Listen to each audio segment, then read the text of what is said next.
అందరికీ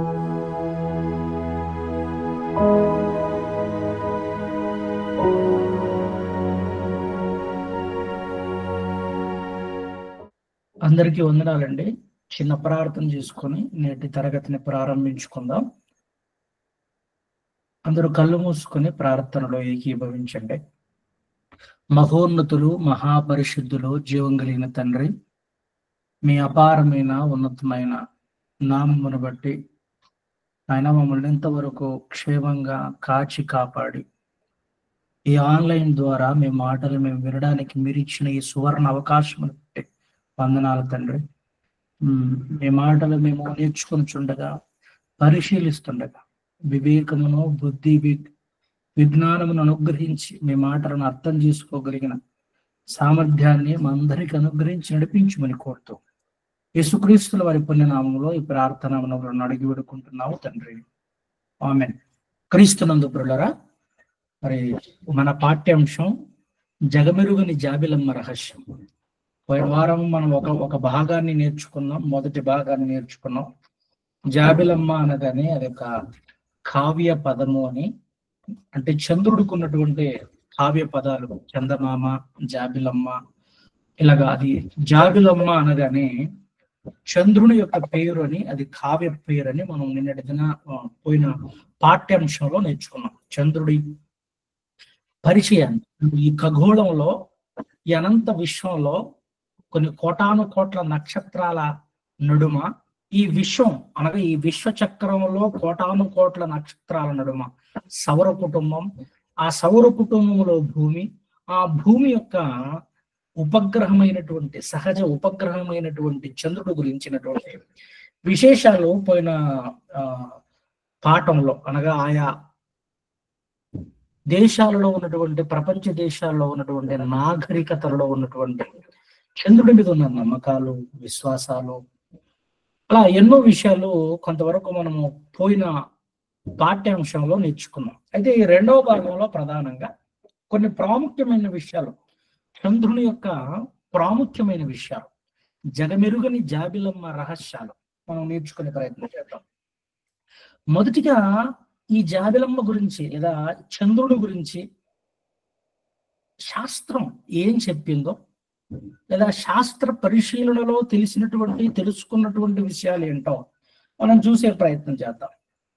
ఈ చంద్రుని మీద ఎన్నో ప్రయోగాలు చేశారు, ఎన్నో చంద్రయాత్రలు చేశారు. ఈ చంద్రుడు భూమికి యొక్క సహజ ఉపగ్రహం అని చెప్పారు.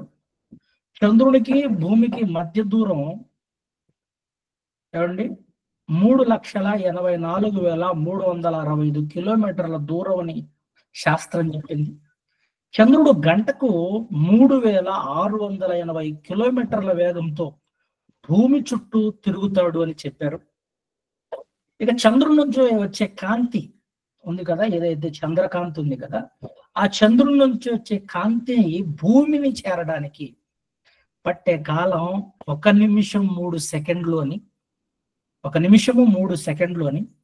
చంద్రుడు భూమి, ఇప్పుడు చంద్రుడు ఉన్నాడు కదా, ఈ భూమి చుట్టూ తిరగడానికి సుమారు 29.5 రోజులు పడుతుందని, చంద్రుడిపై వాతావరణం లేదు అని, చంద్రుడిపై గరిష్ట ఉష్ణోగ్రత 120 డిగ్రీల సెల్సియస్ అని.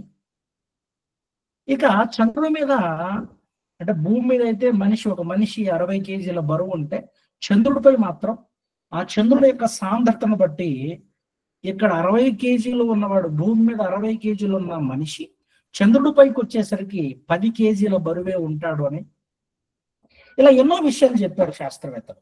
అందులో ఇప్పటి వరకు, అనగా ప్రపంచవ్యాప్తంగా 1959 నుంచి 2025 వరకు, అంటే సుమారు 66 సంవత్సరాలు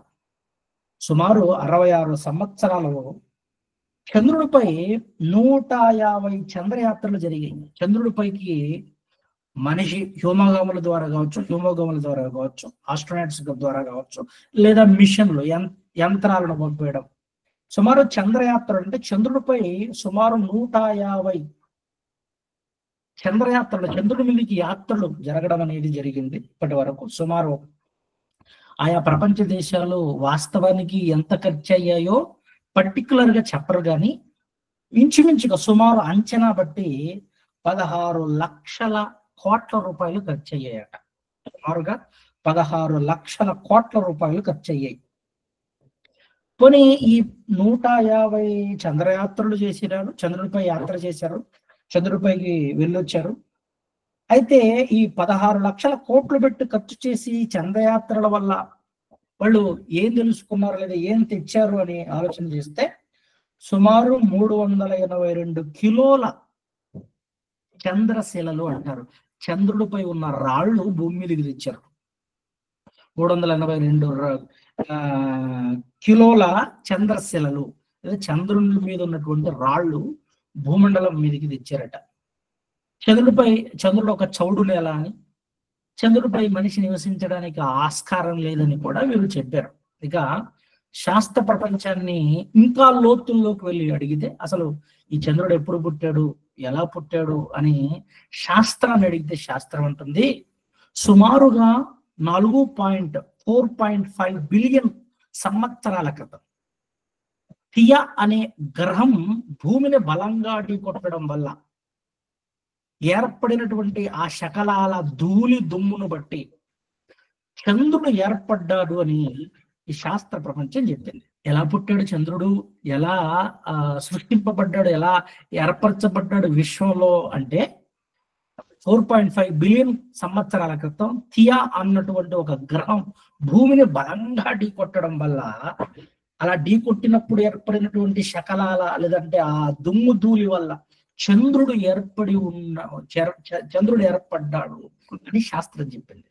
మరి బైబిల్ ఏం చెప్పింది అనేది మనం ఆలోచన చేస్తే ఒకసారి కీర్తన గ్రంథం 74వ అధ్యాయం, కీర్తనల గ్రంథం 74వ అధ్యాయం 16వ వచనం చూడండి. కీర్తనల గ్రంథం 74వ అధ్యాయం 16వ వచనం.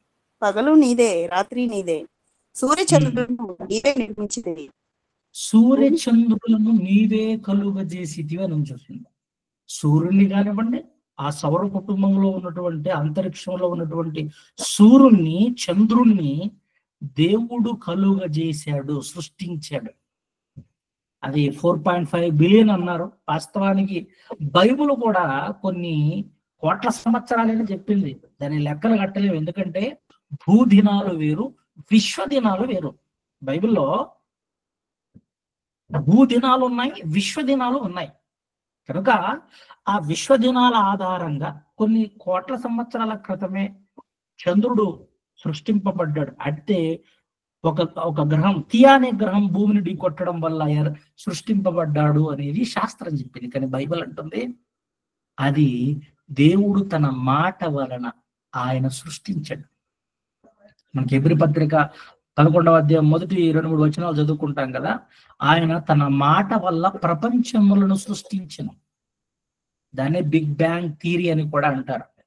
అంటే ఒక మహా విస్ఫోటనం వల్ల ఈ అనంత విశ్వంలో ఉన్న గ్రహాలు, నక్షత్రాలు, నక్షత్ర రాశులు పుట్టాయని శాస్త్రం నమ్ముతుంది. దాన్ని బిగ్ బ్యాంగ్ థియరీ అన్నారు.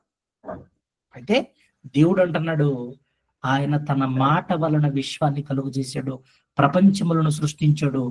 సూర్యుని చంద్రుణ్ణి ఎవరు చేశారట? దేవుడు చేశాడు. ఈ జాబిలమ్మను ఎవరు చేశారు? ఈ జాబిలమ్మను దేవుడు చేశాడు. శాస్త్రం చెప్పింది వేరు, బైబిల్ చెప్తున్నది వేరు.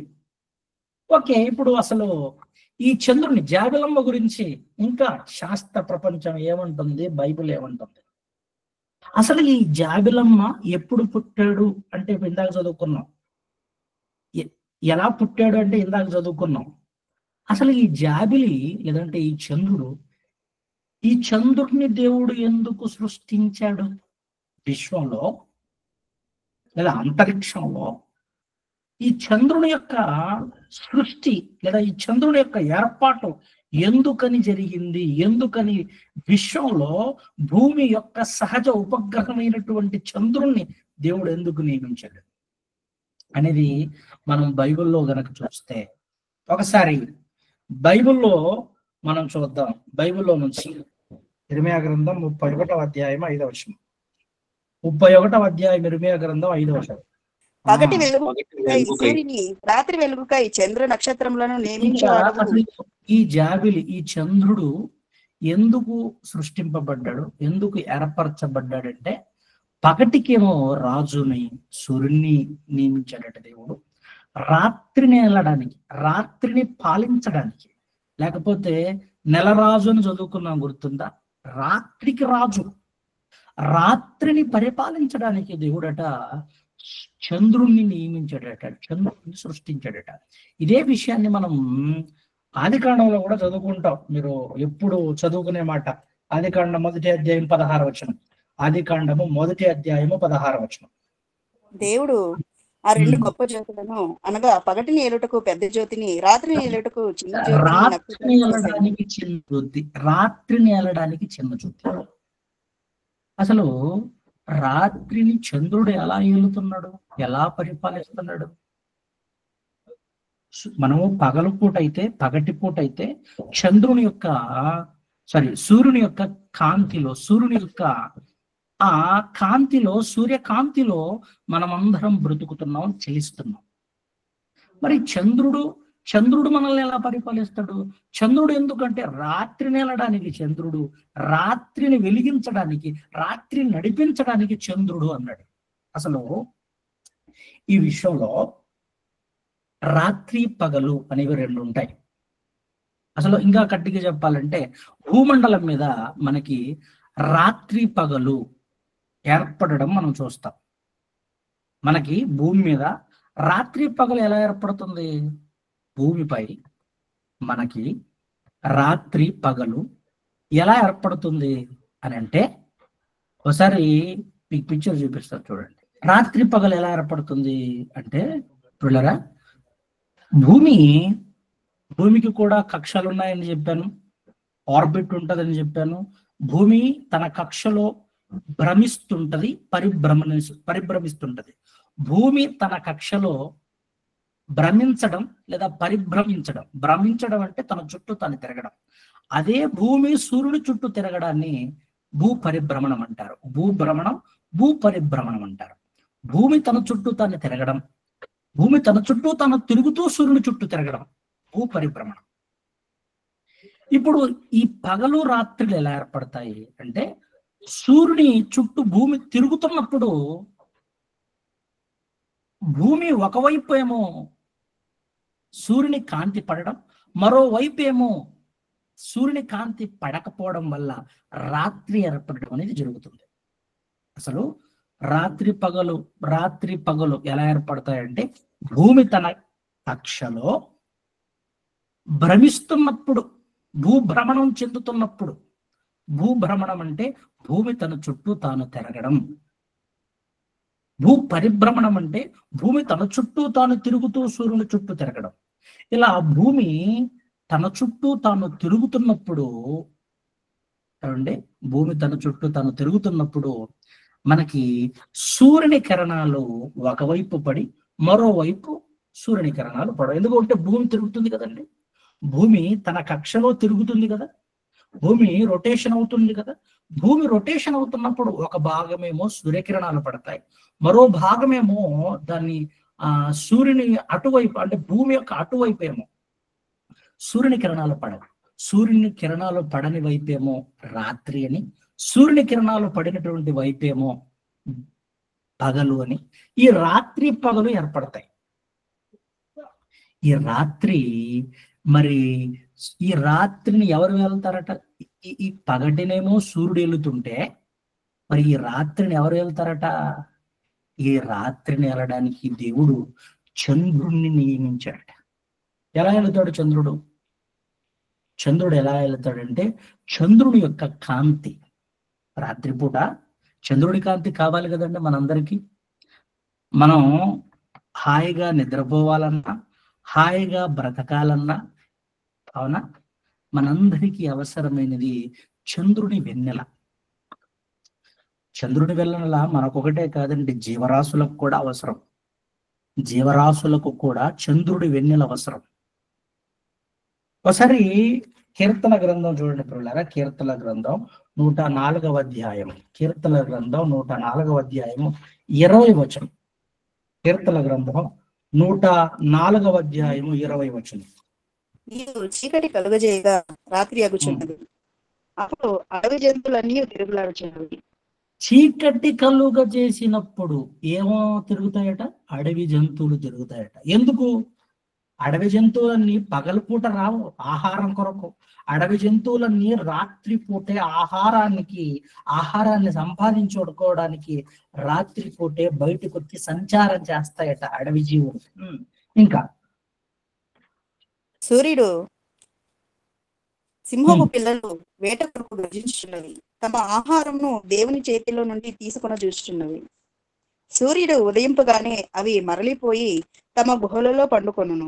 అడవి జంతువులకు అవనివ్వండి, మనుషుల ప్రయాణాలకు అవనివ్వండి, జలచరాలకు అవనివ్వండి, సముద్రంలో ఉన్నటువంటి కొన్ని జలచరాలకు అవనివ్వండి, అంటే రాత్రిపూట ప్రయాణాలకి, రాత్రిపూట మనుగడకి, రాత్రిపూట బ్రతకడానికి ఏమవసరం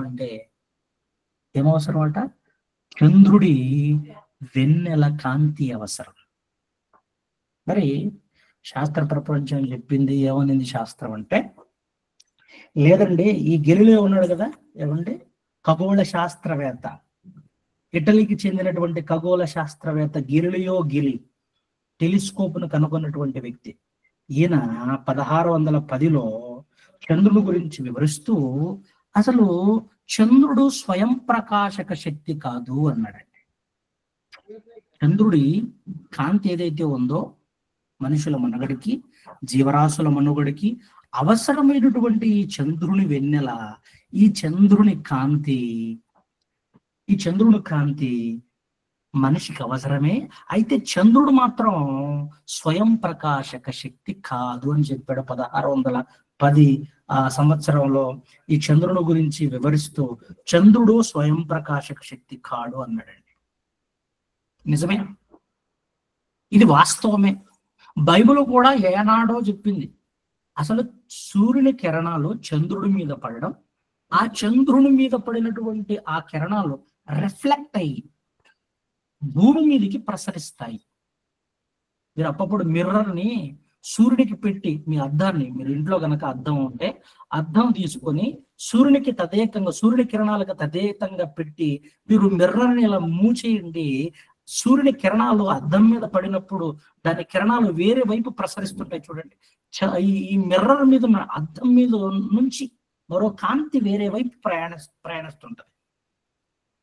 నిజమే, బైబిలు ఈ గెలిలియో చెప్పక మునిపే చెప్పింది చంద్రుడు గురించి. చంద్రుడు స్వయం ప్రకాశక శక్తి కాడు, సొంతంగా ప్రకాశించే కెపాసిటీ చంద్రుడికి లేదు. ఎందుకంటే సూర్యుడి నుంచి వచ్చినటువంటి కిరణాలు ఆ చంద్రుడి మీద పడడం వల్ల చంద్రుడి యొక్క ఆ సూర్యుడి కిరణాలు చంద్రుడి మీదకి పడితే అప్పుడు ఆ చంద్రుడి మీద పడినటువంటి కిరణాలు రిఫ్లెక్ట్ అయ్యి అవి భూమి వైపు ప్రసరిస్తాయి. అదే చంద్రుడి వెన్నెల, చంద్రుని కాంతి. అంటే ఇప్పుడు శాస్త్రవేత్త ఏం చెప్పాడు? రాత్రిని వెళ్ళడానికి రాత్రి వెన్నెల, చంద్రుడి వెన్నెల కావాలి కదండి. మరి చంద్రుడి కాంతి కావాలి కదా. మరి చంద్రుడి కాంతి అనేది చంద్రుడికి ఉందా అంటే, చంద్రుడికి తనంతట తాను కాంతిని ప్రసరింపజేసే శక్తి లేదు చంద్రుడికి. ఎందుకంటే చంద్రుడు స్వయం ప్రకాశక శక్తి కాదు అన్నాడు శాస్త్రవేత్త. గెలిలియో అన్నాడు అన్నమాట. మరి గెలిలియో చెప్పక మునుపే, ఇది 16వ శతాబ్దం కదండి ఈయన చెప్పింది. కానీ 16వ శతాబ్దం కంటే ముందే, క్రీస్తుకు పూర్వం 1000 సంవత్సరాల కాలం క్రితమే యోబు గ్రంథంలో దేవుడు రాశాడు మాట. ఒకసారి యోబు గ్రంథం చూడండి. యోబు గ్రంథము 25వ అధ్యాయము 5వ వచనం. యోబు గ్రంథము 25వ అధ్యాయము 5వ వచనం. ఆయన దృష్టికి చంద్రుడు కాంతి గలవాడు కాడు. చూసారా, దేవుని దృష్టికి చంద్రుడు కాంతి గలవాడు కాడు. అంటే చంద్రుడు స్వయం ప్రకాశక శక్తి కాడు. తనంతట తాను కాంతిని, వెన్నెలని ప్రసరింపజేయడు. తనంతట తాను కాంతిని, వెన్నెలను ప్రసరింపజేయుడు.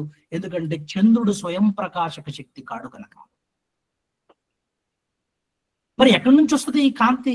ఈ చంద్రుడి వెన్నెల ఎక్కడి నుంచి వస్తుంది అంటే, సూర్యుని కిరణాలు చంద్రుడి మీద పడినప్పుడు చంద్రుడి నుంచి రిఫ్లెక్ట్ అయినటువంటి ఆ కాంతి భూమి మీదకి వస్తుందో చూశారు.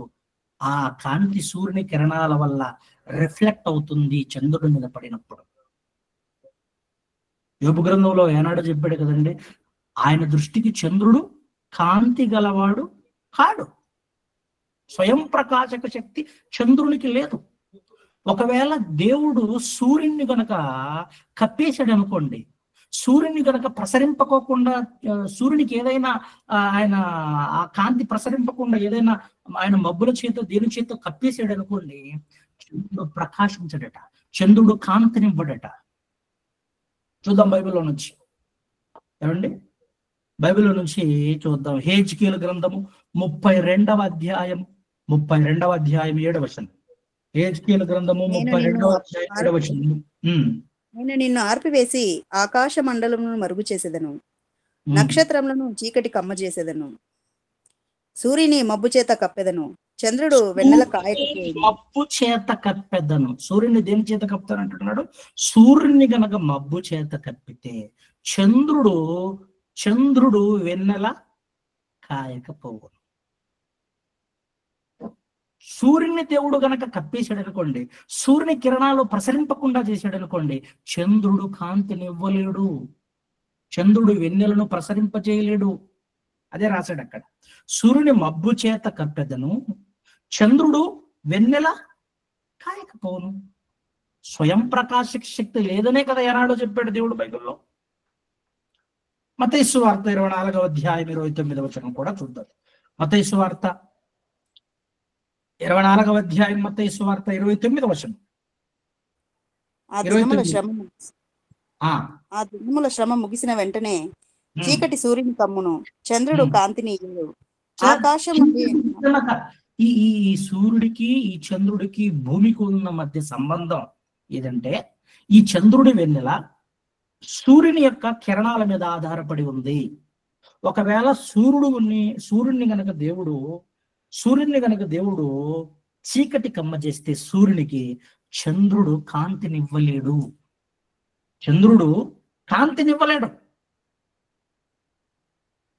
అంటే చంద్రుడు స్వయం ప్రకాశక శక్తి కాదు అన్న నగ్న సత్యం ఈ శాస్త్రవేత్తలకు, ఏమండి, ఈ జ్ఞానోదయం లేదా అంతరిక్షంలోకి టెలిస్కోప్ ద్వారా చంద్రుని గురించి ఈ విషయాలన్నీ కనుగొనక మునిపే దేవుడు బైబిల్లో ఏనాడో రాసినటువంటి మాటలు ఇవన్నీ. గెలిలియో పుట్టక మునిపే, టెలిస్కోప్ కనుగొనక మునిపే బైబిల్ ఏనాడో చెప్పింది, చంద్రుడి వెన్నెల వెనకాల సూర్యుడే కారణం. సూర్యుడు కిరణాలు చంద్రుడి మీద ప్రసరిస్తేనే భూమి మీదకి చంద్రుడి వెన్నెల వస్తుంది. అదే మనకు తెలుసుకోవాల్సినటువంటి విషయం. శాస్త్ర ప్రపంచం గుర్తించక మునిపే బైబిల్ ఏనాడో చెప్పింది ఈ విషయాన్ని.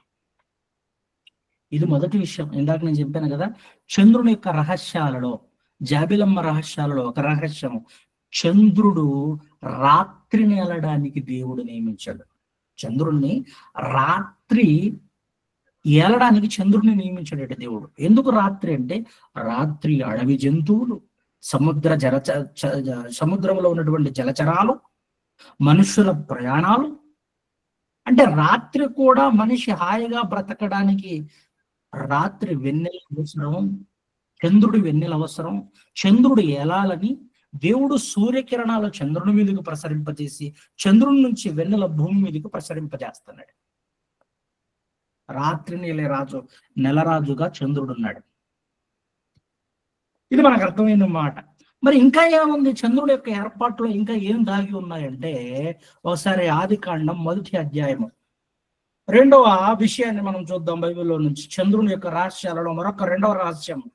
ఆదికాండం 1వ అధ్యాయము 14వ వచనం ఒకసారి చదవండి. ఆదికాండం 2వ అధ్యాయం 14వ వచనం నుంచి. 1వ అధ్యాయం 1వ అధ్యాయము 14 నుంచి చదవండి. దేవుడు పగటిని రాత్రిని వేరుపరిచినట్లు ఆకాశ విశాలమందు జ్యోతులను కలుగునుగాకనియు, అవి సూచనలను, కాలములను, దిన సంవత్సరములను సూచించుటకై ఉండునుగాకనియు, భూమి మీద వెలిగిచ్చుటకు అవి ఆకాశ విశాలమందు జ్యోతిలై ఉండునుగాకనియు పలికెను. ఆ ప్రకారం ఆయను. సో ఇప్పుడు సూర్యచంద్రుల యొక్క పుట్టుక, అసలు సూర్యుడు ఎందుకున్నాడు, చంద్రుడు ఎందుకు ఉన్నాడు విశ్వంలో, అంతరిక్షంలో అంటే అక్కడ మరో విషయాన్ని రాశాడు ఆయన. ఏమంటే దేవుడు పగటిని రాత్రిని వేరుపరచునట్లు ఆకాశ విశాల ముందు జ్యోతులను గాకనియు అవి సూచనలను కాలములను దిన సంవత్సరములను సూచించుటకై ఉండును గాకనియు అని రాశారు. చూశారు? అంటే ఎందుకు అంటే దిన సంవత్సరములు కాలములు అని 3 పదాలు వాడాడు. మొదటిది దినం లేదా సంవత్సరం. ప్రపంచంలో 2 కాలమానాలు ఉన్నాయి. బాగా వినాలి. ప్రపంచంలో 2 కాలమానాలు ఉన్నాయి. మొదటిది చంద్రకాలమానం, రెండవది సూర్యకాలమానం. ప్రపంచవ్యాప్తంగా 2 కాలమానాలు ఉన్నాయి. అందులో మొదటిది చంద్రకాలమానం. అసలు ఏంటి చంద్రకాలమానం అంటే చంద్రుని యొక్క గమనాన్ని బట్టి నిర్ణయించే కాలాన్ని చంద్రకాలమానం అంటారు. చంద్రకాలమానం అంటే చంద్రుడు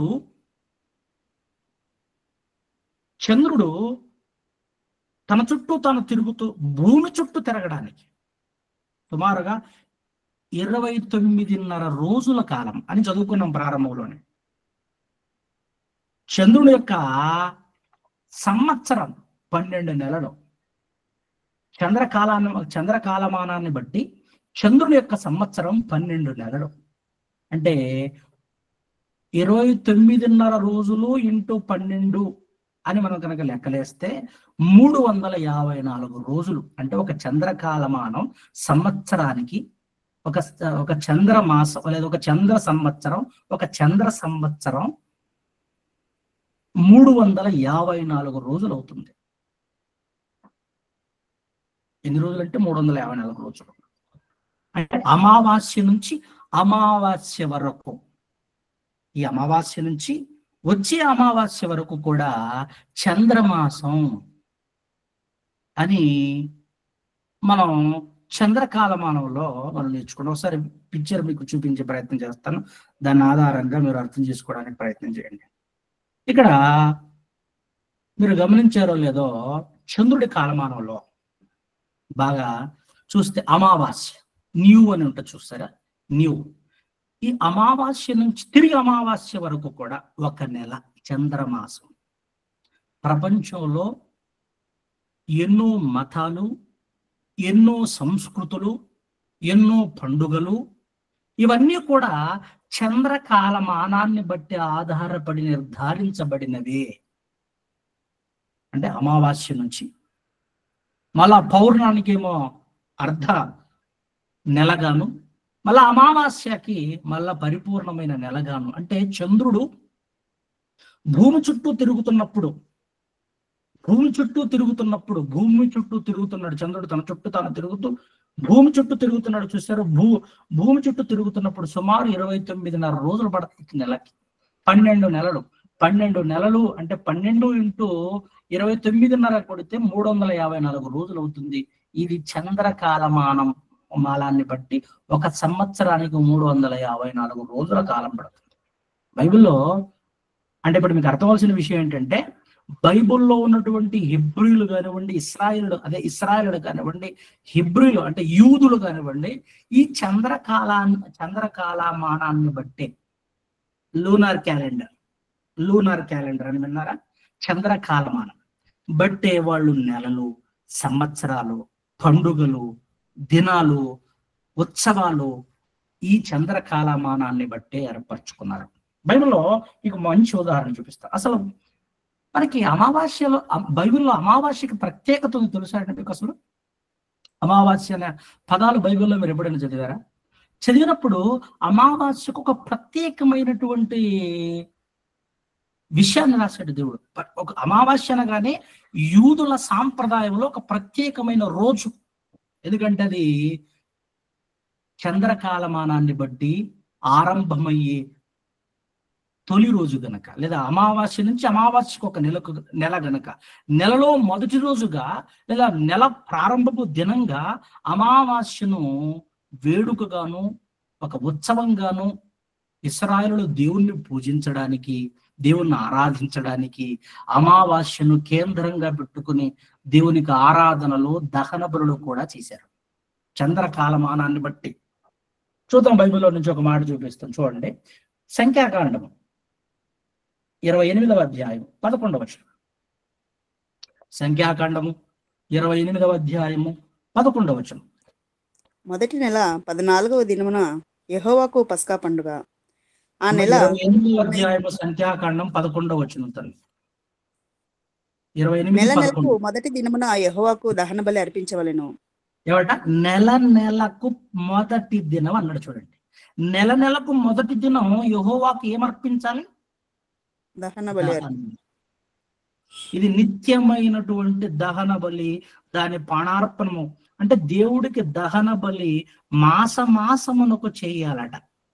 14 జనులు కూడా అదే రాస్తారు, చూడండి. అదంతా అదే ప్రస్తావన. 14 వాటి పానార్పణలో ఒక్కొక్క కూడితో పడిన్నర ద్రాక్షరసమును పొట్టేలుతో పడియు గొర్రెపిల్లతో ముప్పావును ఉండవలెను. ఇది సంవత్సరంలో మాసమునకు జరగవలసిన దహన బలి. నెల నెల అంటే నెల నెలకు మొదటి దినం, నెల నెలకు మొదటి దినం, నెల నెలకు మొదటి దినం అన్నాడు. చూసారా? అది దేవుడికి దహన బలి అర్పించాలి ఆ దినం. ఇశ్రాయేలులో చాలా ప్రాముఖ్యమైనటువంటి దినం ఆ అమావాస్య. ఎందుకంటే అది చంద్రకాలమానానికి ఆరంభపు రోజు కనుక.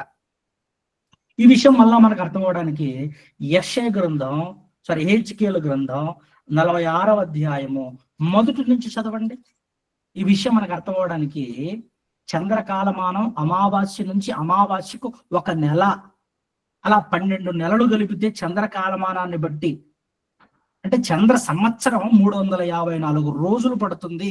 ఇశ్రాయేలు ప్రపంచ దేశాల్లో ఉన్నటువంటి ఎంతో మంది అరబ్బులు, ఎంతో మంది చంద్రకాలమానాన్ని అనుసరిస్తారు. అంటే చంద్రుని బట్టి దినాలు ఏర్పడ్డాయి, చంద్రుని బట్టి నెలలు ఏర్పడ్డాయి, చంద్రుని బట్టి సంవత్సరాలు కూడా ఏర్పడ్డాయి అనడానికి ఆధారం చెప్తున్నాను నేను. రైట్.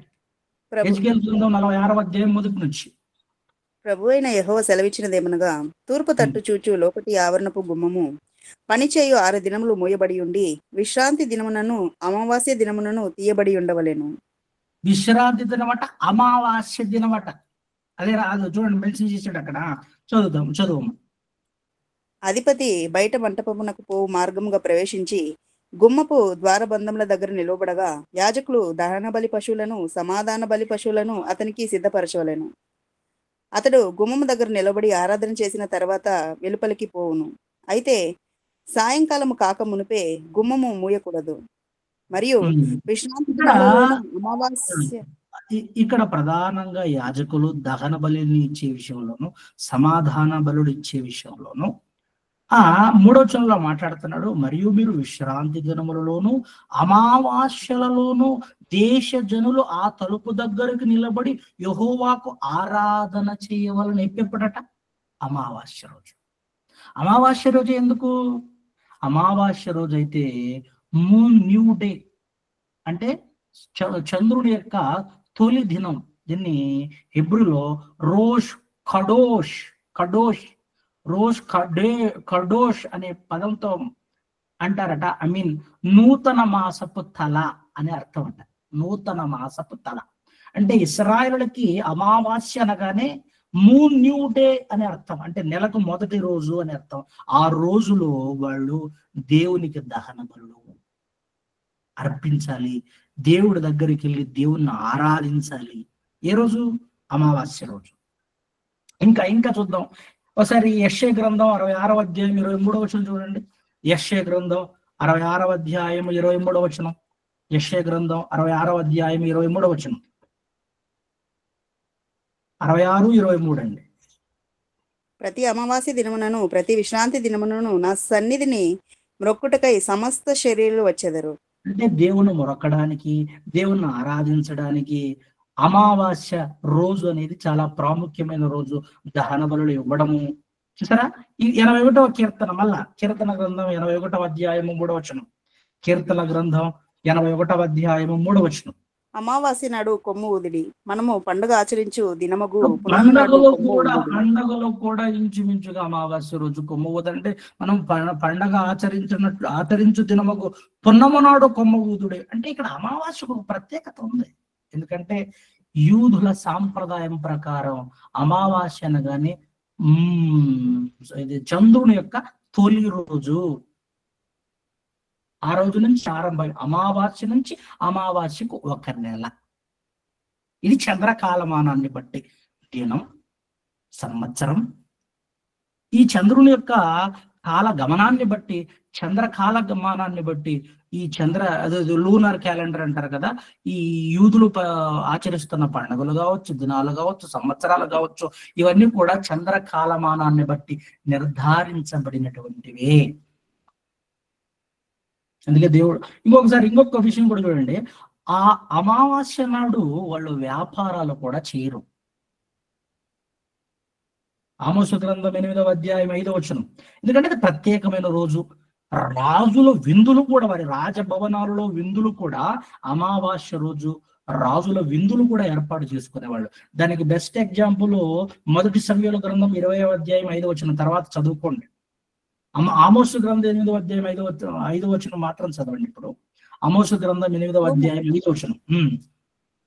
తూము చిన్నదిగాను రూపాయి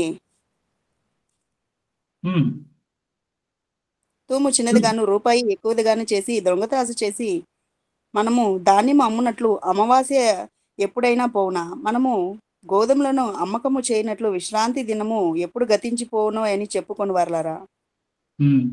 దరిద్రులను వెండికి కొనున్నట్లు, పాదరక్షలను ఇచ్చి బీదవారిని కొనున్నట్లు, చచ్చు ధాన్యం ఇచ్చి మనము అమ్ముదం రెండని విశ్రాంతి దినము ఎప్పుడైనా పోవునా అని చెప్పుకొని వారలారా. ఈ మాట అలకించుడి.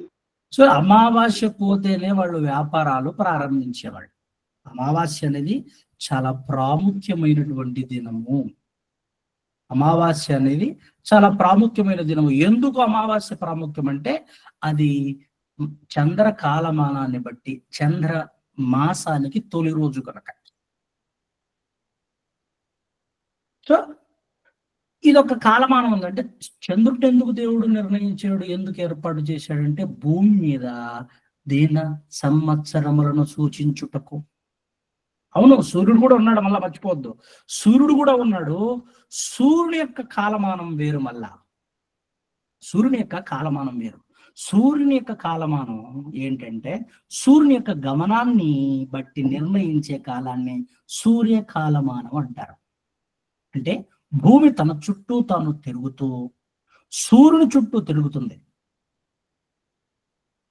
భూమి తన చుట్టూ తాను తిరుగుతూ సూర్యుని చుట్టూ తిరుగుతుంది. అంటే భూమి పరిభ్రమణం చెందుతుంది. భూమి తన చుట్టూ తాను తిరుగుతూ సూర్యుని చుట్టూ తిరగడానికి 365 రోజులు సమయం కాలం పడుతుంది. యాక్చువల్లీ వాస్తవానికి అయితే 365.24 అంటే 365 పావు రోజులు. 365 పావు రోజు. పావు అంటాం కదా. సూర్యకాలమానం ఒక సంవత్సరానికి 365 రోజులు. ఆ పావు మిగులుతుంది కదా. ఆ పావు మిగిలినటువంటి ఆ పావుని కలిపి పరిపూర్ణంగా 4 సంవత్సరాలకు ఒక దినంగా ఫిబ్రవరి నెలలో ఏర్పాటు చేస్తారు. అది మనం అందరూ తెలుసుకున్నదే, మనకందరికీ ఎరిగిన వాళ్ళమే. అదే లీఫ్ ఇయర్ అంటారు. ఇది సూర్యకాలమానం. అంటే సూర్యుని బట్టి కూడా దినాలు, సూర్యుని బట్టి కూడా సంవత్సరాలు, చంద్రుణ్ణి బట్టి కూడా దినాలు, చంద్రుణ్ణి బట్టి కూడా సంవత్సరాలు. ఎలా లెక్కలు కడతారో చూపిస్తున్నాను. ఇదంతా నా పాయింట్ మీకు అర్థమవుతుందో లేదో. సూర్యుని బట్టి, చంద్రుని బట్టి కాలాలు, దినాలు ఎలా ఏర్పాటు జరుగుతున్నాయో, కాల గడియలు, చంద్రకాల గడియ, సూర్యకాల గడియలు.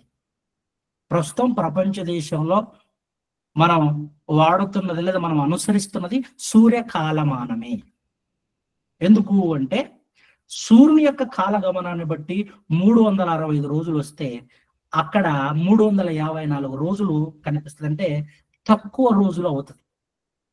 అందువల్ల ప్రపంచవ్యాప్తంగా ఈరోజు మనం ఈ గ్రెగోరియన్ క్యాలెండర్ ఏదైతే ఉందో, మనం వాడుతున్న గ్రెగోరియన్ క్యాలెండర్ ఏదైతే ఉందో, ఈ గ్రెగోరియన్ క్యాలెండరు సూర్యకాలమానాన్ని బట్టి నిర్ధారించబడింది. మరి మన తెలుగులో ఉన్నాయి తెలుసా? మనకి తెలుగు కూడా ఉగాది మొదటి మొదటి నెల అనుకుంటాను. తెలుగు సంవత్సరాలు కూడా మనకు ఉన్నాయి, చూసారా? తెలుగు సంవత్సరాలు అనేవి చంద్ర కాలమానాన్ని బట్టి నిర్ణయించబడినవి. అలానే యూదుల యొక్క క్యాలెండర్ అని కూడా మనం ఆలోచిస్తే యూదుల యొక్క క్యాలెండర్ కూడా చంద్ర కాలమానాన్ని బట్టి నిర్ధారించబడింది. చంద్రుని యొక్క కాలాన్ని బట్టి నిర్ధారించబడింది. సో దినము, సంవత్సరాలు సూర్య చంద్రులను బట్టి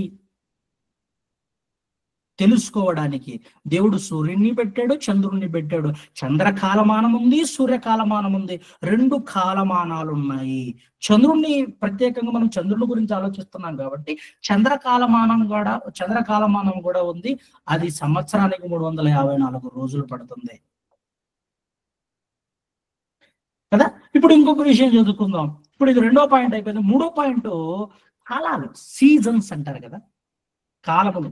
దానికంటే ముందు అదే సీజన్స్, ప్రధానంగా సీజన్స్. అదే ఆదికాండం 1వ అధ్యాయం 4-6 వచనాలు చూడండి. ఇంకా ఏమని రాస్తున్నాడు ఆయన? అదే విషయాన్ని చదవండి ఒకసారి. దిన సంవత్సరాలను చదువుకున్నాం. ఇంకా ఏమంటున్నాడు చూడండి. ఈ పెద్ద జ్యోతి చిన్న జ్యోతి వల్ల కాలములు, దినములు, దిన సంవత్సరములను సూచించుటకై ఉండునుగాకనియు అని చదువుకున్నాం. అంటే దినాలు, మాసాలు, అలానే కాలాలు అన్నాడు చూసారు అక్కడ. వాటిని సీజన్స్ అంటారు. వాటిని ఏమంటారు? సీజన్స్ అంటారు. మనకి తెలుగులో వసంత ఋతువు, ఋతువులే ఈ సీజన్స్ అంటే ఋతువులు. వసంత ఋతువు, గ్రీష్మ ఋతువు, హేమంత ఋతువు, శరద్ ఋతువు, వర్ష ఋతువు, శిశిర ఋతువు అని ఈ ఋతువులు ఉన్నాయి చూసారా? 6 ఋతువులు. ఈ 6 ఋతువులు ఏర్పడడానికి సూర్యుడు కారణం, ప్రత్యక్షంగా సూర్యుడు కారణం, పరోక్షంగా చంద్రుడు కారణం. మరొకసారి గమనించండి పదము. ఈ ఋతువులు ఏర్పడడానికి 1910లో మిల్టన్ కోవిచ్ అన్నటువంటి శాస్త్రవేత్త, జాక్ వెస్ లస్కర్ అన్నటువంటి శాస్త్రవేత్త, 1910లో మిల్టన్ కోవిచ్ అన్నటువంటి శాస్త్రవేత్త, జాక్ వెస్ లస్కర్ అన్నటువంటి శాస్త్రవేత్త అసలు ఈ ఋతువులు ఏర్పడడానికి చంద్రుడు కూడా కారణమే అని ప్రతిపాదించాడు. అవును, అసలు ఈ ఋతువులు ఏవైతే ఉన్నాయో, ఈ కాలాలు ఏవైతే ఉన్నాయో ఎలా ఏర్పడతాయి, ఎలా వస్తాయి కాలాలు? వసంత ఋతువు, అదే ఇందాక చదువుకున్నాం కదా మనం. వసంత ఋతువు, గ్రీష్మ ఋతువు, హేమంత ఋతువు, చలికాలం, వానాకాలం, ఎండాకాలం అని అనుకుంటాం కదండి. ఆ కాలాలు అన్నమాట. ఈ చలికాలం, వానాకాలం, ఎండాకాలం ఎలా ఏర్పడతాయి, ఎలా వస్తాయి, ఎలా అవి భూమి మీదకి వస్తాయో ఒకసారి మనం చూసే ప్రయత్నం చేద్దాం. ఏమండి, భూమికి అక్షాంశాలు, రేఖాంశాలు అని ఉన్నాయి. మీరు 8వ తరగతిలోనే చదువుకొని ఉండాలి. 8, 9 ఆ టయాల్లోనే ఈ అక్షాంశాలు, రేఖాంశాలని భూమికి ఉంటాయి. ఇది ప్రధానంగా భూమి సూర్యుని చుట్టూ తిరగడాన్ని బట్టి. బాగా వినాలి. భూమి తన చుట్టూ తాను తిరుగుచూ సూర్యుని చుట్టూ భూ పరిభ్రమణం చెందుతుంది. చూసారు? భూ పరిభ్రమణం చెందుతుంది కదా. ఒకసారి పిక్చర్ చూడండి. మనకు కనిపిస్తున్నటువంటి ఈ పిక్చర్ లో భూమి పరిభ్రమిస్తుంది. ఎలా పరిభ్రమిస్తుంది అంటే భూమి సూర్యుని చుట్టూ తిరుగుతుంది. తన చుట్టూ తాను తిరుగుతూ సూర్యుని చుట్టూ తిరుగుతుంది. తన చుట్టూ తాను తిరుగుతూ సూర్యుని చుట్టూ తిరుగుతుంది. గమనించాలి పదం. తన చుట్టూ తాను తిరుగుతూ సూర్యుని చుట్టూ తిరుగుతుంది. ఎలా తిరుగుతుందంటే భూమి తన అక్షంపై 23.5 డిగ్రీలు వాలి తిరుగుతుందట. అంటే ఇలా వంగి భూమి ఎట్టుందో అట్టే తిరగట్ల. తన అక్షాంశం మీద భూమి యొక్క అక్షాంశం మీద అది 23 డిగ్రీల వంగి తిరగడం వల్ల ఋతువులు, కాలాలు ఏర్పడుతున్నాయి. అది మన దేశంలో ఒకలాగా, ఇంకొక దేశంలో ఒకలాగా. ఎందుకంటే భూమి పరిభ్రమణం చెందుతుంది కదండి. భూమి భ్రమిస్తుంది, పరిభ్రమిస్తుంది. భూమి తిరుగుతూ తన చుట్టూ తను తిరుగుతూ సూర్యుడి చుట్టూ తిరుగుతుండడం వల్ల కొన్ని చోట్ల ఒక రకమైన కాలాలు, కొన్ని చోట్ల ఒక రకమైన కాలం. ఒక దగ్గరేమో శీతాకాలం ఉంటే ఒక దగ్గరేమో ఎండాకాలం ఉంటుంది. ఎందుకంటే భూమి 23 డిగ్రీలు తన అక్షాంశం పైన 23 డిగ్రీలు వంకరగా వాలి తిరగడం వల్లే భూమిపై ఋతువులు ఏర్పడతాయని 1910లో మిల్టన్ కోవిచ్, జాక్ వెస్లస్కర్ అన్నటువంటి శాస్త్రవేత్తలు దీన్ని తెలియజేశారు. భూమిట అది 23 డిగ్రీలు వాలి తిరగడం వల్ల ఈ పరిభ్రమణం చెందుతున్నప్పుడు కాలాలు ఏర్పడతాయి. వేసవి కాలము, వసంత కాలము, శీతాకాలము, శరత్కాలం. ఈ కాలాలు ఏర్పడడానికి భూభ్రమణమే కారణం, భూ పరిభ్రమణమే కారణం. దీనికి ప్రధానంగా సూర్యుని చుట్టూ భూమి పరిభ్రమించడం వల్లే ఇవి ఏర్పడతాయి ప్రత్యక్షంగా చెప్పాలంటే.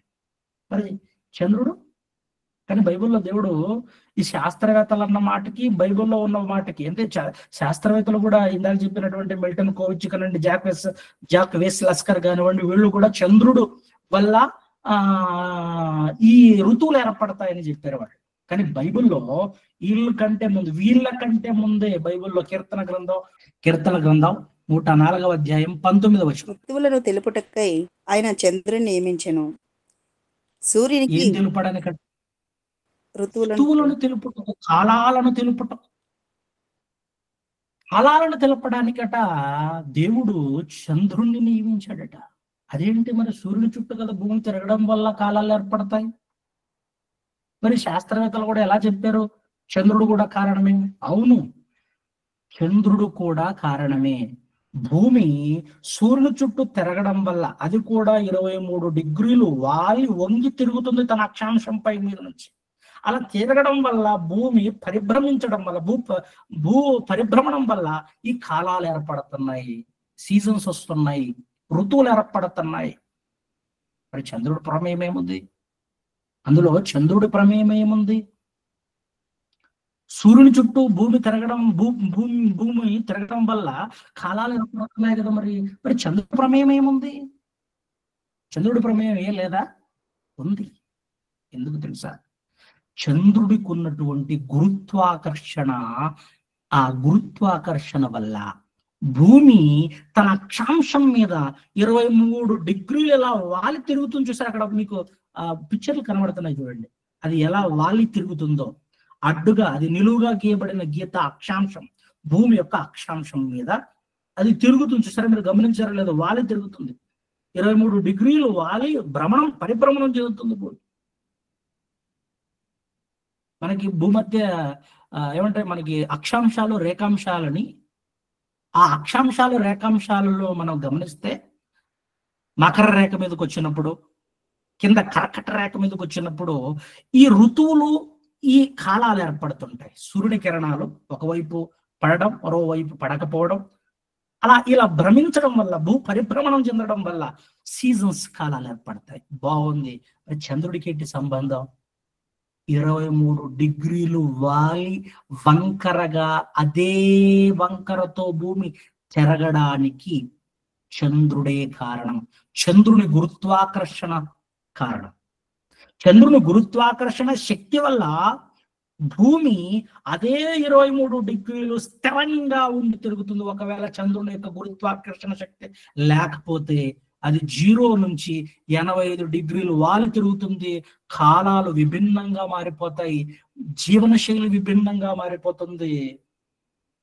ఒకవేళ అలా గనక జరిగితే ఈ గురుత్వాకర్షణ శక్తి, చంద్రుని యొక్క గురుత్వాకర్షణ శక్తి భూమి మీద ప్రభావం చూపకపోతే, భూమి 23 డిగ్రీలు ఆ 23 డిగ్రీల అదే వంకర స్థిరంలో అది తిరగడానికి చంద్రుని గురుత్వాకర్షణ శక్తి కారణం. ఒకవేళ ఆ గురుత్వాకర్షణ శక్తి చంద్రుని వల్ల చంద్రుని ప్రభావం వల్ల భూమి అలా తిరగకపోతే, అంటే ఒక మాట చెప్పాలంటే చంద్రుని గురుత్వాకర్షణ లేకపోతే భూమి 85 డిగ్రీలు కూడా వంగి తిరుగుద్ది. అప్పుడు జీవనం చాలా కష్టమవుతుంది. వాతావరణ మార్పులు వస్తాయి. జీవరాశిలో, జీవనంలో అత్యంత ప్రమాదకరంగా మారిపోయే ప్రమాదాలు వస్తాయి. ఇంకొక విచిత్రం ఏంటంటే, ఈ చంద్రుని వల్లే ఋతువులు అని చదువుకున్నాం. బైబిల్లో ఏనాడు చెప్పింది? ఎందుకంటే చంద్రుని యొక్క గురుత్వాకర్షణ శక్తి పరోక్షంగా కారణం. మళ్ళా గమనించాలి. ఒకవేళ మీరు విద్యార్థులను అడిగినా శాస్త్రవేత్తలను అడిగినా అంటారు, ఏమంటారు తెలుసా? అసలు చంద్రుని ప్రమేయం ఏం లేదండి, బైబిల్లో ఎలా రాసింది అలాగే. భూమి సూర్యుడి చుట్టూ 23 డిగ్రీలు వాలి తిరుగుతున్నప్పుడే కాలాలు ఏర్పడతాయని చెప్పింది శాస్త్రం. మీరేమో చంద్రుడు కారణం అంటున్నారు ఋతువులు ఏర్పడడానికంటే. అవునండి, చంద్రుడి యొక్క గురుత్వాకర్షణ శక్తి వల్ల భూమి 23 డిగ్రీలు వాలి తిరుగుతుంది చూసారు, ఆ వంకర వంగి తిరుగుతుంది చూసారు. అలా ఆ 23 డిగ్రీల్లోని వంగి తిరగడానికి గల ప్రధానమైన కారణం చంద్రుని గురుత్వాకర్షణ శక్తి కారణం అనేది అక్కడ మనకి సైంటిఫిక్ రీజన్. నిజమేది. దేవుడు అందుకే రాశాడు కీర్తన గ్రంథంలో. ఎవరు రాశాడు కీర్తన గ్రంథంలో? 104వ అధ్యాయం 19వ వచనంలో, ఆయన ఋతువులను తెలుపుటకు చంద్రుణ్ణి నియమించెను. చంద్రుడు ప్రత్యక్షంగా కాకపోయినా పరోక్షంగా చంద్రుని యొక్క గురుత్వాకర్షణ కారణమే అనేది మనం గమనించాలి అక్కడ. ఇంకొక విషయం మనం నేర్చుకోవాల్సినటువంటి మరో విషయం ఏంటంటే, ఈ చంద్రునికి ఈ సముద్రానికి ఏంటి సంబంధం? మామూలుగా మీరు అప్పుడు పౌర్ణమి అప్పుడు అమావాస్యలప్పుడు చూసారా, సముద్రం ఊవెత్తున ఎగిసి పడుతుండడం, సముద్రం ఎక్కువగా ఒడ్డుకు రావడం, ఇదంతా మనం గమనిస్తుంటాం. ఎందుకు ఆ ప్రత్యేకంగా ఈ చంద్రుడికి సముద్రానికి ఏంటి కనెక్షన్ అంటే, చంద్రుడికి ఉన్నటువంటి గురుత్వాకర్షణ శక్తి వల్లనే సముద్రంలో తరంగాలు పడతాయి.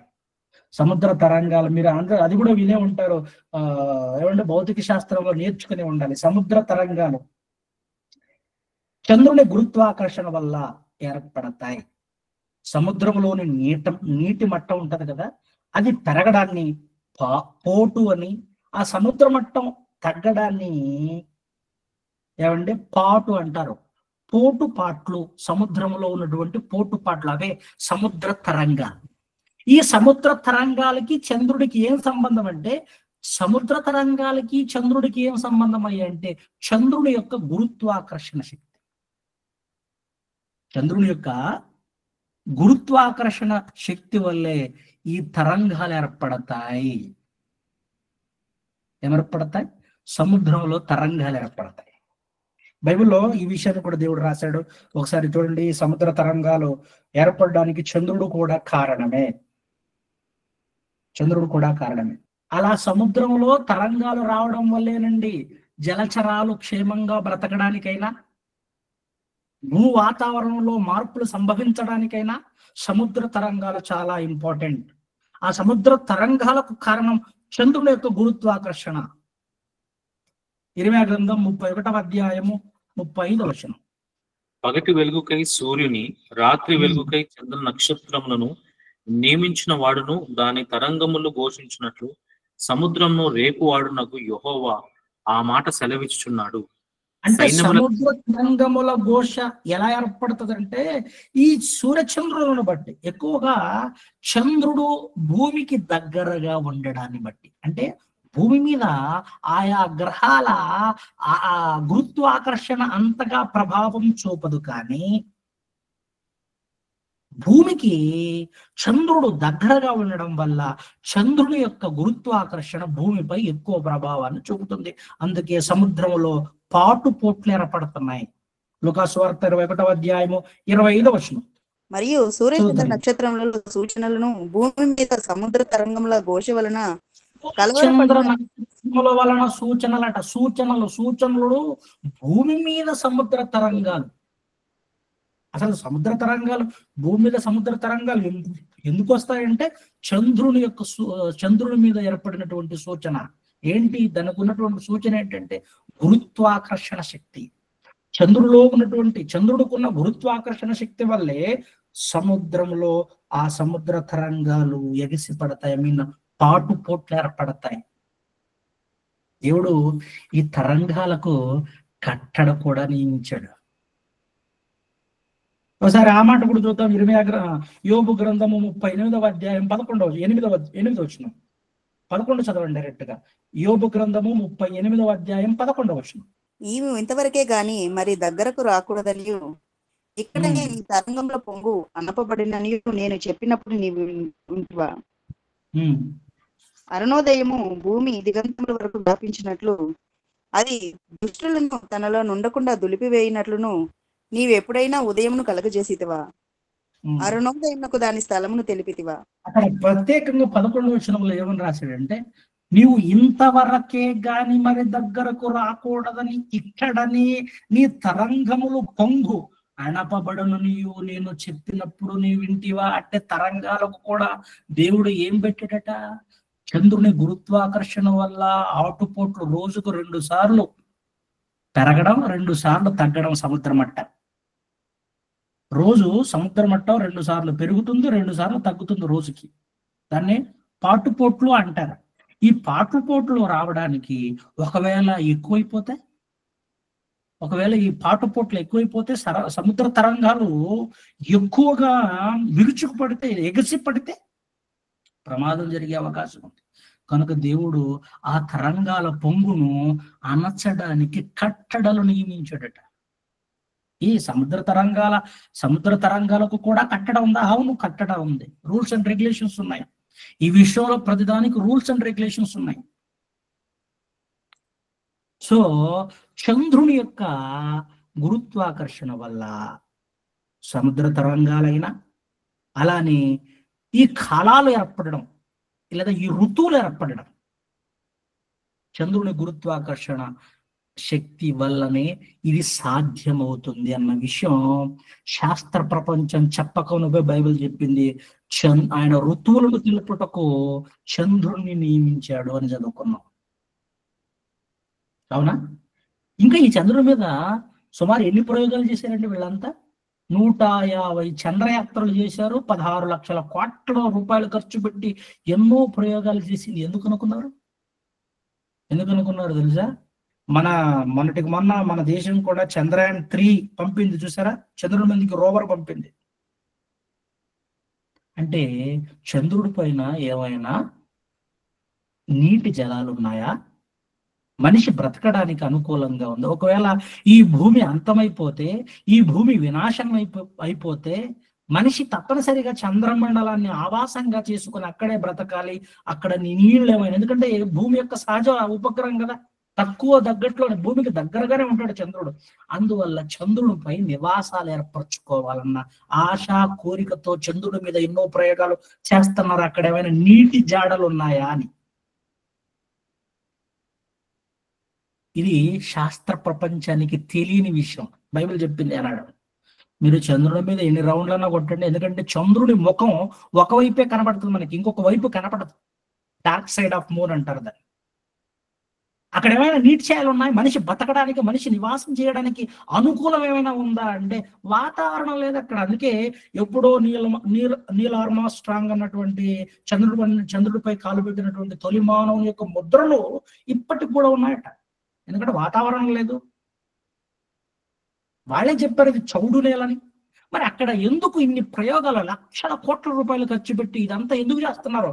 మనుగడ చంద్రుడిపై నీటి ఆవాసాన్ని గుర్తిస్తే మనిషి అక్కడే ఉండిపోవచ్చు, అక్కడే బతుకొచ్చు. భూమి మీద నుంచి చంద్రుడి మీదకి వెళ్ళాలి. మొన్నటికి మొన్న ఆ స్టీఫెన్ హాకింగ్ కూడా అదే చెప్పాడంటే, జ్యోతిష శాస్త్ర పితామహుడు.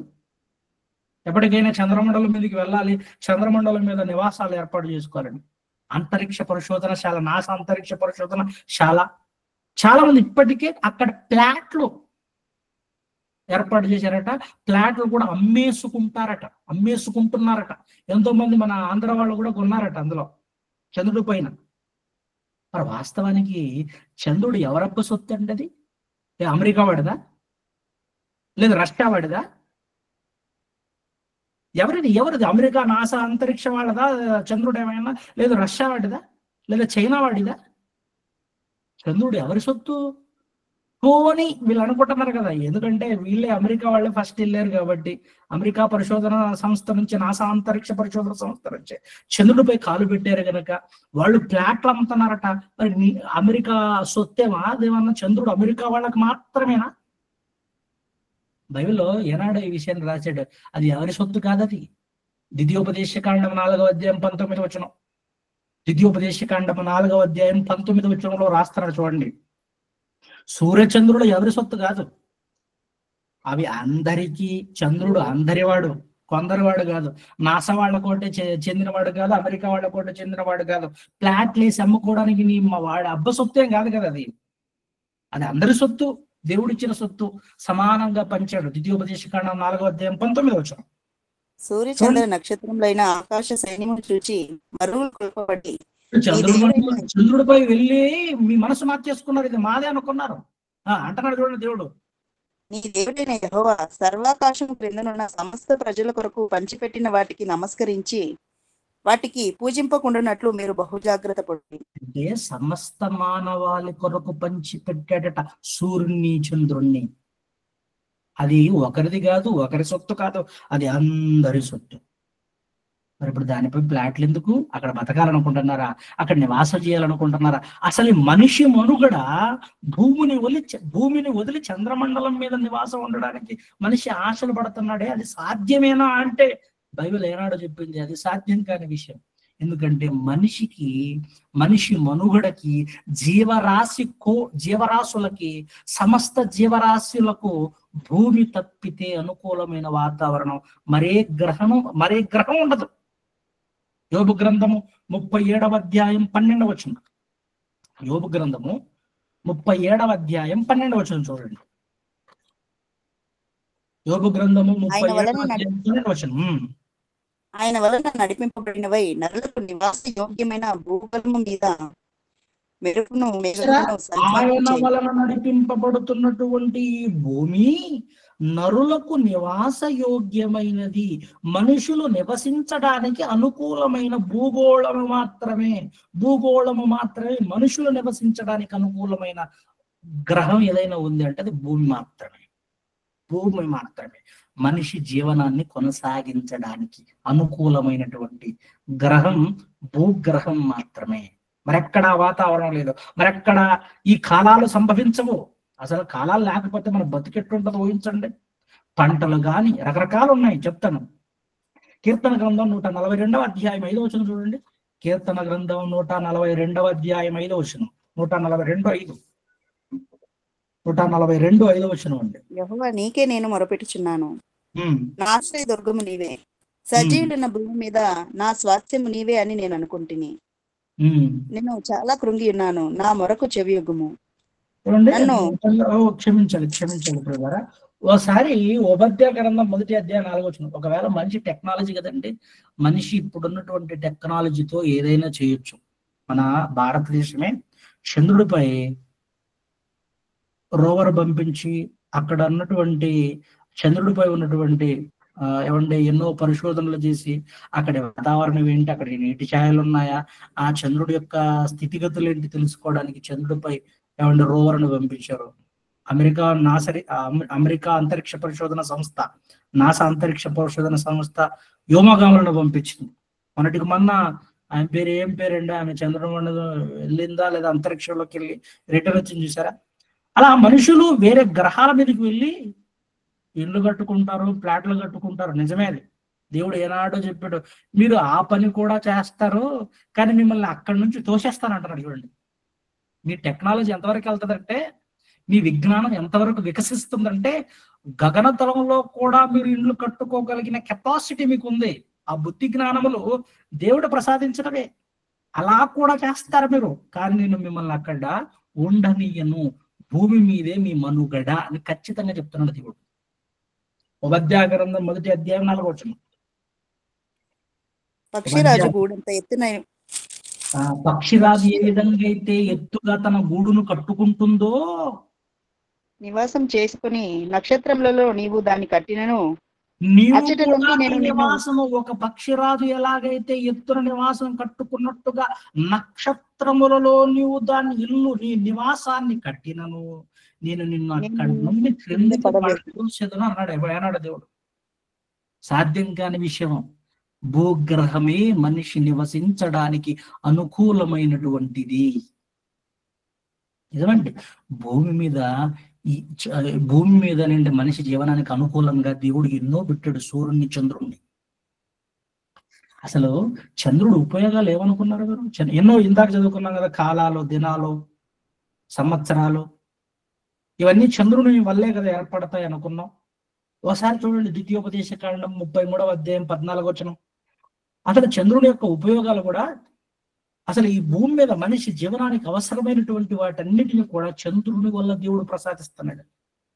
సూర్యుని వలన కలుగు ఫలములలోని శ్రేష్ఠ పదార్థం వలన అంటే సూర్యుని వల్ల ఏం కలుగుతాయట? శ్రేష్ఠ పదార్థం. సూర్యుని వలన కలుగు ఫలములలోని శ్రేష్ఠ పదార్థం. మీకు కిరణజన్య సంయోగ క్రియ అని వినే ఉంటారు. ఆ కిరణజన్య సంయోగ క్రియ వల్లే కదండి ఆహారం పుడుతుంది మనకి, లేకపోతే ఆహారం దొరకదా? సూర్యుని వల్ల ఉపయోగం ఏంటి? కిరణజన్య సంయోగ క్రియ వల్ల మనకు ఆహారం దొరుకుతుందంటే సూర్యుని వలన కలుగు ఫలం అదే ఆహారం. కిరణజన్య సంయోగ క్రియ అన్నారు శాస్త్రవేత్త. ఓకే, సూర్యుని వలన కలుగు ఫలములలోని శ్రేష్ఠ పదార్థములు వలనను, ఇంకా చంద్రుడు పుట్టించు శ్రేష్ఠ పదార్థము. చంద్రుడి వల్ల శ్రేష్ఠ పదార్థాలు ఏంటి? చంద్రుడి వల్ల మనిషికి అంది శ్రేష్ఠ పదార్థాలు ఏవి? చంద్రుడి వల్ల ఏమేమి ఉపయోగాలు ఉన్నాయి చెప్పండి. చంద్రుడు మనిషి నివాసించడానికి, మనిషి బతకడానికి వెన్నెల అవసరం. మీకు తెలుసా, చంద్రుడి కాంతిలోనే కొన్ని మొక్కలు పెరుగుతాయట. చంద్రుడి కాంతిలోనే పంటలు అభివృద్ధి చెందుతాయట. చంద్రుడి వలన, అంటే చంద్రుడి గురుత్వాకర్షణ వలన నీటి ప్రవాహాలను బట్టి సముద్ర జలచరాలు ఉన్నాయి కదా, ఎన్నో జలచరాలు ప్రయాణాలు చేస్తున్నాయి. దానికి కారణం చంద్రుడి వెన్నెల, చంద్రుడి శ్రేష్ఠ పదార్థాలు. అవన్నీ కూడా సముద్రాలపై తరంగాలు కావచ్చు, రాత్రి సమయాలలో జలచరాలు, మృగజీవులు, అడవి జీవులు నివసించడానికి, ప్రయాణం చేయడానికి వాటి వల్ల మనకి ఉపయోగం ఉంది. మనం కూడా ప్రయాణం చేయాలంటే చంద్రుడి వెన్నెల అవసరం కదండి. చీకట్లు ఎక్కడంటే వెళ్తాం. చంద్రుడి వలన పండే పంటలు ఎన్నో తెలుసా? పాలకూర గాని, ఆకుపచ్చ దినుసులు గాని, వంకాయ గాని, టమోటా గాని, కరివేపాకు గాని, తులసి గాని, ఔషధ మూలికలు గాని, గుమ్మడికాయ గాని, బీరకాయ గాని, మీరు పుష్పాలు వాడతారే, అవే లిల్లీ, లేదా ఎన్నో పుష్పాలు చంద్రుడి వల్లే ఎదుగుతాయి, చంద్రుడి వల్లే అవి వృద్ధి చెందుతాయి. ఇంకా ఫలాల గురించి నేను చెప్పనక్కర్లేదు. బొప్పాయ, అరటిపండు, మామిడికాయ, సీతాఫలం చంద్రుడి నుంచి వచ్చినటువంటి దాని ప్రభావం వ్యవసాయం మీద కూడా ఉంది. ఎవరి ప్రభావం? చంద్రుడి యొక్క ప్రభావం. అందుకే ఏనాడు ద్వితీయోపదేశ ఖండంలో రాస్తున్నాడు, మీరు పాలతీరుడు ప్రవహించే దేశంలో మీరు అలా ఎలా బతకాలి కదా. ఎలా బతుకుతారో తెలుసు, మీరు ఎలా ఉంటారో తెలుసా? సూర్యుడి నుంచి శ్రేష్ఠ పదార్థాల వల్ల మీరు బతుకుతారు. చంద్రుడి వలన శ్రేష్ఠ పదార్థముల వలనను మీకు అన్ని ఇస్తానంటున్నాడు దేవుడు, మీకు అన్ని అనుగ్రహిస్తానంటున్నాడు. సంపూర్ణముగా ఫలించు భూమికి కలిగిన శ్రేష్ఠ పదార్థముల వలనను యెహోవా అతని భూమిని దీవించునని యేసేపు గురించి రాస్తున్నాడు. 13 నుంచి 16 వరకు ఇదే మాటలే. సో వ్యవసాయం మీద ప్రభావం చంద్రుడి ప్రభావం కూడా ఉంది. సూర్యుడు ఒక్కడే కాదు, కిరణజన్య సంయోగ క్రియ ఒక్కటే కాదు కారణం, చంద్రుడి ప్రభావం కూడా ఉంది. అనేక మొక్కలు, ఆకుకూరలు, పంటలు, వ్యవసాయం సస్యశ్యామలంగా ఉండడానికి, భూమి ఫలించడానికి, భూమి మీద వ్యవసాయం, భూమి మీద అనేక మొక్కలు, కాయగూరలు, చరాచర జీవరాశులన్నిటికీ చంద్రుడు కూడా కారణమే. అందుకే రాశాడు అక్కడ, చంద్రుడు పుట్టించు శ్రేష్ఠ పదార్థము వలన భూమి మీద ఫలాలు, ఇవన్నీ యెహోవా అలాగూ యేసేపును గురించి చెబుతూ దీవిస్తున్నాడు. అదే రాశాడు కింద మాటలో కూడా 16వ వచనం 2వ భాగంలో ఉంటది, యెహోవా అతని భూమిని దీవించును అని. ఎంత వ్యవసాయానికి అంటే చంద్రుడి వల్ల కూడా చాలా ఉపయోగాలు ఉన్నాయి, చాలా శ్రేష్ఠ పదార్థాలు ఉన్నాయి, మనకు దొరుకుతున్నాయి. ఇంకొక మాట చెప్తాను, ఇంతంతా విని దేవుడు ఎంత గొప్పవాడో, చంద్రుడిని ఎందుకు సృష్టించాడో, చంద్రుడిని ఎందుకు నియమించాడో ఇన్ని తెలుసుకున్నాం కదా. చంద్రుడి ఉపయోగాలు, చంద్రుడి వల్ల మానవ కోటి మనుగడ సాగుతుంది. ఒకవేళ మనిషి కాదని భూమిని వదిలి చంద్రమండలం మీదకి వెళ్ళి నివాసాలు కట్టుకున్న మనిషి శ్రేష్ఠ పదార్థాలు, చంద్రుడి నుంచి వచ్చే శ్రేష్ఠ పదార్థాలను అనుభవించి దేవుని ధిక్కరించి బ్రతికిన దేవుడు సూర్యునితో దెబ్బ కొడతాడు, దేవుడు చంద్రుడితో కూడా దెబ్బ కొడతాడు. అప్పుడు నా చేతి దెబ్బ అంటారు కదా మీరు, ఆ చేతి దెబ్బగా అంటే నీ చేతి వల్ల కొట్టే దెబ్బ. దేవుడి కోసం బ్రతకకపోతే ఇన్ని అనుభవించిన మనిషి, దేవుని మీద తిరగబడితే మనిషి, దేవుడు సూర్యుని యొక్క ఏ దెబ్బ అండి అది? వడదెబ్బ అని విన్నారు మీరు? మే నెలలో బాగా మనకు వస్తుంది వడదెబ్బ. దేవుని కొరకు బ్రతకకపోతే సూర్యుని వల్ల వడదెబ్బ తగులుతుంది, చంద్రుని వల్ల కూడా దేవుడు దెబ్బ కొడతాడట. జాగ్రత్తగా ఉండాలి. అదే రాస్తాడు చివరికి, చూడండి కీర్తన గ్రంథం 121వ అధ్యాయము 6వ వచనం. పగలు ఎండ దెబ్బ అయినను నీకు తగులదు, రాత్రి వెన్నెల దెబ్బ అయినను నీకు తగులదు.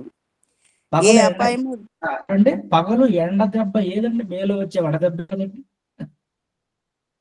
నిజమే, దేవుడు దేవుని కొరకు బ్రతకకపోతే కూడా దేవుడు రాత్రిలో వెన్నెల దెబ్బ వల్ల కూడా మనిషిని కష్టపడతాడు, అనారోగ్య పాలు చేస్తాడు. సూర్యుని వేడే కాదు, సూర్యుని యొక్క వడగాలే కాదు, చంద్రుడి వెన్నెల కూడా తన అస్త్రంగా ఆయుధంగా మార్చి మనిషిని శిక్షించడానికి పూనుకుంటాడు. దేవుడు శిక్షించడానికి పూనుకుంటాడు. అందుకే ఇంత గొప్ప అనంత విశ్వంలో సూర్యచంద్రులను మన కోసం కలిగజేసి భూమి మీద మనం బ్రతకడానికి బ్రహ్మాండ పరిభ్రమణాలను చెందిస్తూ మన కోసం ఎంత చేస్తున్నాడే ఆయన. ఎంత గొప్పవాడండి ఆయన. ఆయన కొరకు బ్రతకకపోతే ఏ సూర్యచంద్రుల నీడలో నువ్వు బతుకుతున్నావో, మనం బతుకుతున్నామో, అదే సూర్యచంద్రులని ఆయుధంగా కూడా మలుచుకుని మనపై ప్రభావాన్ని చూపగలడు. ఎందుకు? ఒక్కసారి గురుత్వాకర్షణ శక్తిని పెంచడనుకోండి, సముద్ర తరంగాల పైన చంద్రుని గురుత్వాకర్షణ శక్తి వల్లే తుఫానులు, సముద్రంలో ఉన్న తరంగాలు ఉవ్వెత్తున ఎగసిపడేది. ఒక్కసారి ఆయన అనుకుంటే సముద్రాన్ని మనిషి మీదకి రప్పించలేడా? చంద్రుని గురుత్వాకర్షణ శక్తి వల్ల. కనుక జాగ్రత్తగా ఆయన కొరకు బ్రతికి ఆయన ఉన్న లోకాన్ని సంపాదించుకోవడానికి ఆయనకు లోబడి సముద్ర తరంగాలు, విశ్వంలో ఉన్నటువంటి అనేక గ్రహాలు, ఉపగ్రహాలు, నక్షత్రాలు, సూర్యుడు, చంద్రుడు మన కోసం ఉండే, మనం దేవుని కోసమే. ఇదేనండి నీతి. ఇది ఎరగని నాడు దేవుడు ఏ గ్రహాలు, ఏ పంచభూతాలను చూసుకొని మనిషి మురిసిపోతున్నాడో వాటిని తన అస్త్రాలుగా, ఆయుధాలుగా మలుచుకొని దేవుడు శిక్షించడానికి కొనుక్కుంటాడు. కనుక ఈ పాఠం అర్థమైందని అనుకుంటున్నాను. కళ్ళు మూసుకొని ప్రార్థన చేసుకుంటాం. ప్రేమ కలిగిన తండ్రి, మీకు వందనాలు నాయన. జగమెరుగుని జాబిలమ్మ రాష్ట్రం, చంద్రుడు ఉపయోగాలు, చంద్రుడిని ఎందుకు నియమించారో మీరు, చంద్రుని వల్ల మాకు ఎలాంటి మేలులు అనుగ్రహిస్తున్నారో మీరు రాసిన వేద గ్రంథంలో నుంచి ఎన్నో మాటలు ఉన్నాం. కృపలో మమ్మల్ని జ్ఞాపం చేసుకోండి. మీ కొరకు బ్రతికి అదృష్టం అనుగ్రహించండి. యేసు నామమున ప్రార్థన సమర్పించి అడిగి వేడుకుంటున్నాం తండ్రి. ఆమేన్.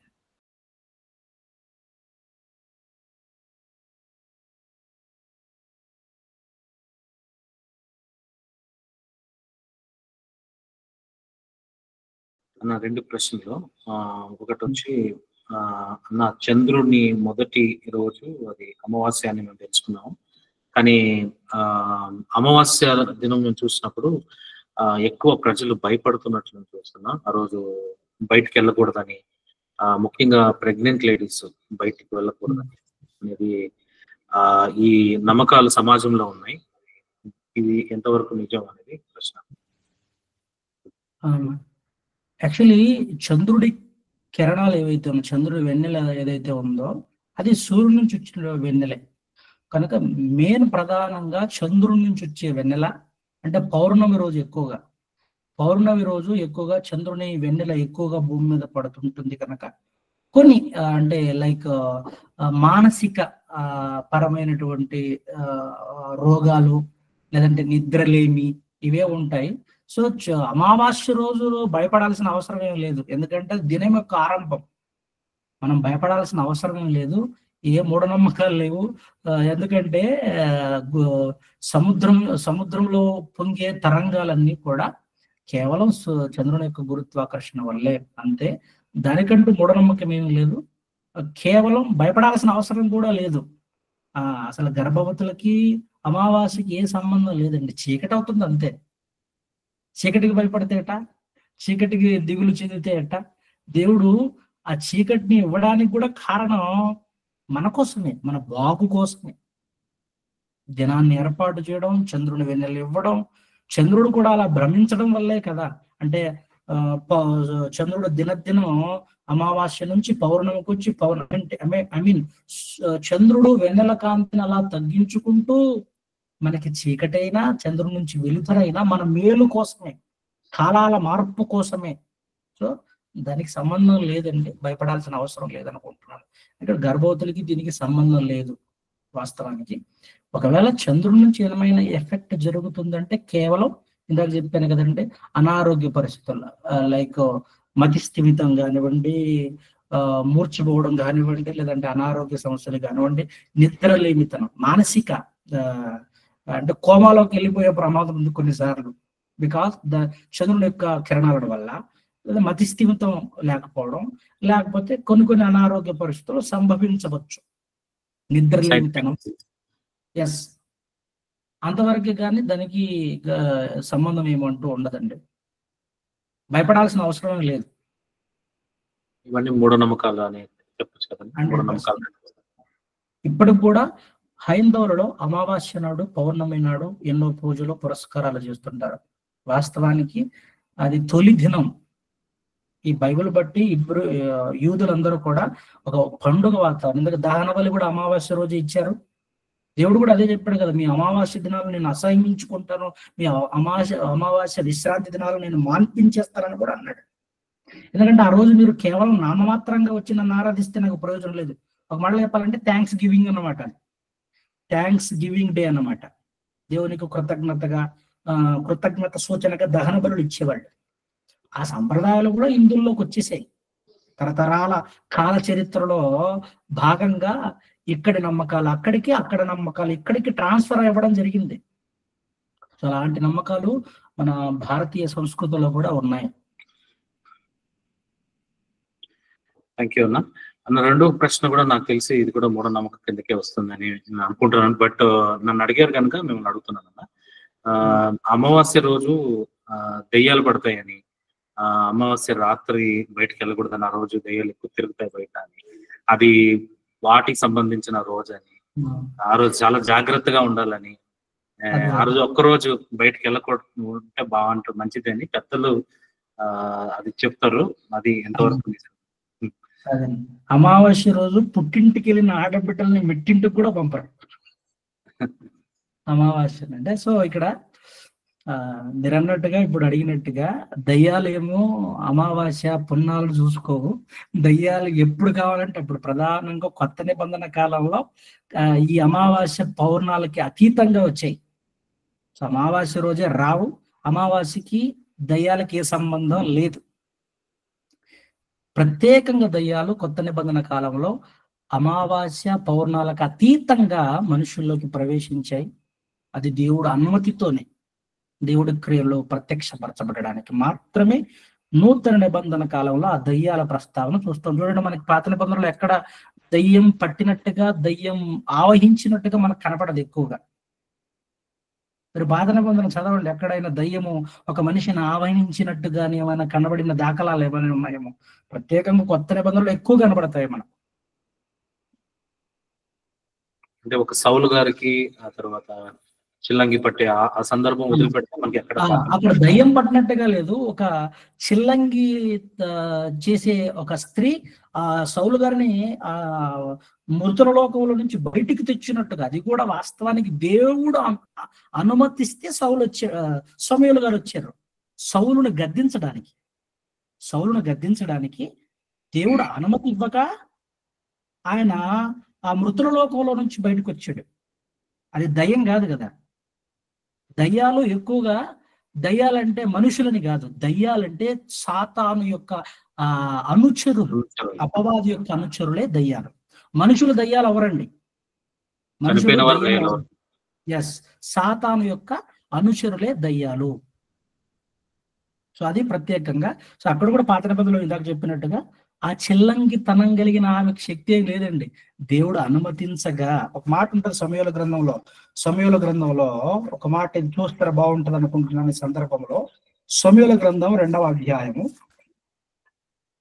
మొదటి సమూయేలు గ్రంథం 2వ అధ్యాయము 6వ వచనం అండి. మొదటి సమూయేలు గ్రంథం 2వ అధ్యాయం 6వ వచనంలో ఒక మంచి మాట రాశాడు. జనులను సజీవులుగాను మృతులుగాను చేయువాడు యెహోవాయే, పాతాళమునకు పంపుచు అందులో నుండి రప్పించువాడు చిల్లంగితనం కలిగిన వాళ్ళు కాదు, ఈయనే. అంటే ఈ శక్తి ఉందని కాదు, చిల్లంగితనం కలిగిన వాళ్ళు దయ్యాలను బయటికి తీసుకొస్తారనేది లేదు అక్కడ. అంటే దేవుడే పాతాళములోకి వెళ్ళిన వారిని అందులో నుంచి ఆయన పంపడం ఆయనే, అందులో నుంచి రప్పించువాడు ఆయనే.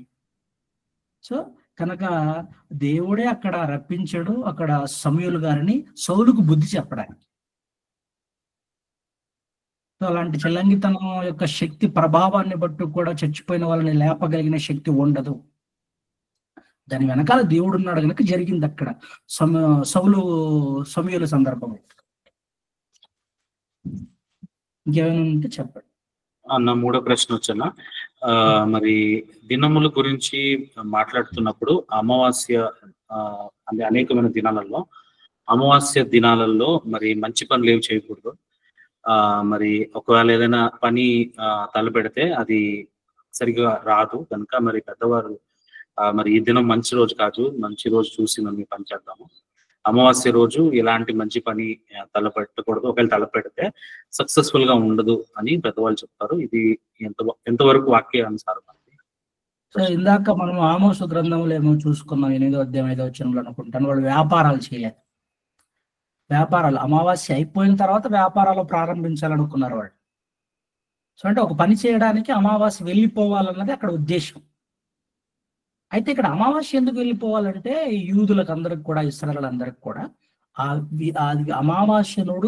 అమావాస్య నాడు దేవాలయంలో దేవుని మొరకడానికి రావాలి, దేవుని పూజించడానికి రావాలి, దేవుని ఆరాధించడానికి రావాలి. కనుక ఏ పని పెట్టుకోరు, ఏ పని చేయరు కూడా. నెక్స్ట్ డే చేస్తారు మిగతా పనులన్నీ కూడా. ఆ రోజు అందరూ జనాలు ఎక్కడ ఉంటారు? ఇళ్ళ దగ్గర, లేదంటే దేవాలయాల దగ్గర ఉంటారు. వ్యాపారం ఎక్కడ ఉంటది? వేరే పనులు ఎక్కడ జరుగుతాయి? సో జనాలందరూ దేవాలయాల దగ్గర ఉంటారు కాబట్టి, వ్యాపారాలు చేసుకోవడానికి కానీ మిగతా పనులు చేసుకోవడానికి కానీ అది అనుకూలం. పండుగ రోజు ఎవరైనా ఊబర్లు దొరకట్లేదు, పండుగ రోజులు సెలవులు ఉంటారు కదా. అలాంటి భావన. అంతేగాని ఏం లేదండి నష్టం, ఏ దినమైనా చేసుకోవచ్చు. ఇప్పుడైతే మనకి లేదు. అంటే దానికి అమావాస్య రోజుకి సంబంధం లేదు. ఆ రోజు సెలవు దినం కాబట్టి, ఆ రోజుల్లో యూదులు ఇశ్రాయేలీయులు ఇంటి దగ్గర ఉన్నారు, సెలవు దినం కాబట్టి ఆ రోజు రెస్ట్ తీసుకున్నారు. అమావాస్య రోజు అంటే ఇప్పుడు మనకు ఆదివారం ఎలాగా రెస్ట్ రోజు, సో ఆ రోజు ఏ పని చేయకుండా మండే నుంచి ఎట్లా మనం డ్యూటీకి వెళ్ళిపోతామో అట్లా అమావాస్య అనే రోజు రెస్ట్ డే కనుక మరి ఆ రోజు మాత్రం వాళ్ళు ఏం పని చేయలేదు. కానీ దానికి ఈ అమావాస్యకి సంబంధం లేదండి ఆన్సర్. మామూలుగా బ్రదర్ అయ్యేటప్పుడు కూడా మామూలుగా అమావాస్య రోజు డెలివరీ అవ్వకూడదు, అమావాస్య రోజు పుట్టిన కుమారుడు పచ్చి దొంగ అవుతాడు, లేకపోతే వ్యభిచారణ అవుతాడు అని చెప్తారంట బ్రదర్. అది ఎవరు చేసుకున్న క్రియలను బట్టి, నీతి క్రియలు చేస్తే నీతిమంతులు,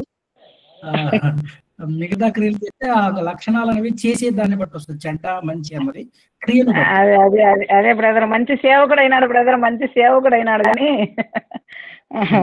మన పెంపకంలో ఉంది. కానీ అదే అప్పుడు పుట్టినప్పుడు వీళ్ళందరూ అలా అన్నారు బ్రదర్ అప్పట్లో. అదేలేండి. అంటే ఇంకా చాలా నమ్మకాలు ఉన్నాయి, చాలా మూఢనమ్మకాలు ఉన్నాయి, చాలా మూఢనమ్మకాలు ఉన్నాయి. అమావాస్య రోజు ఇంటి బయటకు కూడా వెళ్ళరు ఎవరు. చాలా నమ్మకాలు ఉన్నాయి. కానీ ఒక క్యారెక్టర్ అనేది, ఒక మనిషి చెడ్డవాడా మంచివాడు అవుతాడనే దానిది కేవలం వారి యొక్క ప్రవర్తన ఆధారంగా నిర్ధారించబడుతుంది. అమావాస్య పుణ్యాలను బట్టి నిర్ధారించబడదు. అట్లయితే పున్నమి నాడు పుట్టిన వాళ్ళందరూ పవిత్రులు, అమావాస్య నాడు పుట్టిన వాళ్ళందరూ పాపాత్ములని లేదు కదా.